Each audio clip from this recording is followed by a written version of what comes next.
前副总统卢秀莲嘛要来选总统，早起到台北松山的奉天宫向新民来禀告伊要选总统的决心。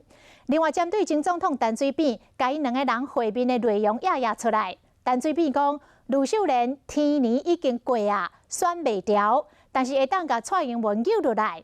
讲陈前总统讲安的内容是互卢秀莲真不满。前副总统李秀莲接受喜乐岛联名推荐。参选2020的总统，早起展开伊竞选的行程，来到松山奉天宫参拜玉皇大帝，祈求国泰民安，宣示参选到底的决心。针对和前总统陈水扁讲出因私底下见面讲话内容，但前总统讲伊天然已过，选袂掉，和李秀莲真不满。我等一下来请示玉皇大帝哈，是不是我的天命已过哈？我讲我活得好好的哈。重点是我因为尊重我的老长官，所以呢跟他请益，这是非常私密的行为，我蛮意外的哈。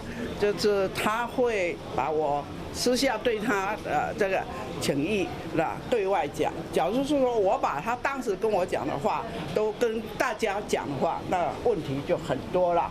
那么我觉得这是做人的基本原则，我不知道他为什么会讲。听出来，李秀莲接受访问的时是真无奈甲不满，暗示陈前总统做人无原则。就算另一方面一直有人出来伫话，伊莫出来选，不过李秀莲的态度同款无受到影响。